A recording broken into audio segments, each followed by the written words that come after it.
It's a glorious day here at Cabinet Joint. I'm Justin, and today I'm here with Josh, and we are going to be teaching you how to scribe. So, Josh, we had a situation here where we were going to put our cabinet in, and then there were gaps between the wall and the cabinet side. So, how do we resolve that? Yeah, so there was a bulge about midway down. We had about an 1/8 inch gap at the top, an 1/8 inch gap at the bottom of the side panel, and then we made contact in the middle. There's a few ways we can do this. This also applies to extended stiles, flush toes, baseboards. You have a hump in the floor. Most houses, even new construction, you're going to have these issues where the walls aren't perfectly level or they have these kickouts or bulges. And this is really the process to kind of scribe fitting or shaping the side panels or extended styles of your cabinets. We knew that it was an 1/8 inch at the top and the bottom. We can gauge that with either an 1/8 inch washer by putting our pencil in the center of the washer. We can use a scribing tool. We can also freehand it with a pencil by just holding that pencil an 1/8 inch from the wall and tracing all the way down. We do want to run a piece of masking tape, like some sensitive tape down the side of the panel for two reasons. So we have a visual line, we can see our pencil line good. And also so we don't get any splitting or tear out during the cutting process. So Justin, I know you actually made this cut here. What tools did you use to do this? How did you do this? Yeah, so we put it in there and we saw that there was that 1/8 inch gap, and I have what they call mag shims, but you can cut a piece of wood, like you said, you can just use your pencil. And I then put a piece of masking tape, and what I did was, using my mag shim and then just a knife blade, I cut the tape and just followed the wall. So what the wall's doing, I'm just making that exact mark here with my knife on that tape. And then I was able to go ahead and peel that tape off.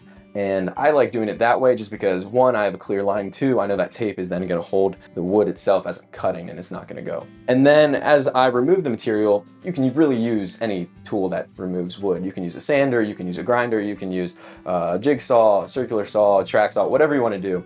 I, in this case, used a circular saw, making sure I had a fine, new, good blade on it. You don't wanna use just a rough framing blade because that's gonna chip out. But the biggest thing you want to remember as you are scribing is, one, you want to make sure you're careful and follow your line, and two, you want to cut at a slight angle. That way it makes it easier if, one, you need to sand to make some minute adjustments, and two, as you're putting it against the wall, say you were at an opposite angle, you might still be catching, you're still going to have a gap, but as long as the proud spot of your angle is hitting the wall, everything, all the material behind there doesn't matter.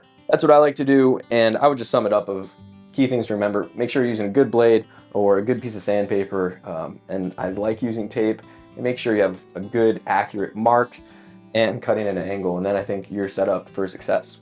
Yeah, so I saw this space here and it looked like the extended panel went about 1/4 inch past. I assume that is so that we can get this scribing technique down and we have room to do it. Yeah, that's actually a great point. So these extended sides allow for scribe room, as well as if the middle of this wall was humped out, say 1/4 inch or whatever, it's not going to affect the install at all. So it's forgiving. Yeah, it's super forgiving, and you only have to worry about then where these sides are actually hitting the wall. So it allows for some scribe space, and that's another important thing too. As you are scribing, make sure your blade isn't too deep or at too steep of an angle that you're not going to end up, tearing into the front or the inside of your cabinet. Right. Yeah, so that gap allows for scribe room. And you can see, using it, it creates a really clean look. And granted, a toilet's gonna be here. Maybe it's not that big of a deal. Maybe this isn't necessary, but my dad always said the bathroom is the most important room in the house because what are you doing? You're looking around, you're judging everything. So we wanted to make this perfect, and that extended side allows us to do so. That's great.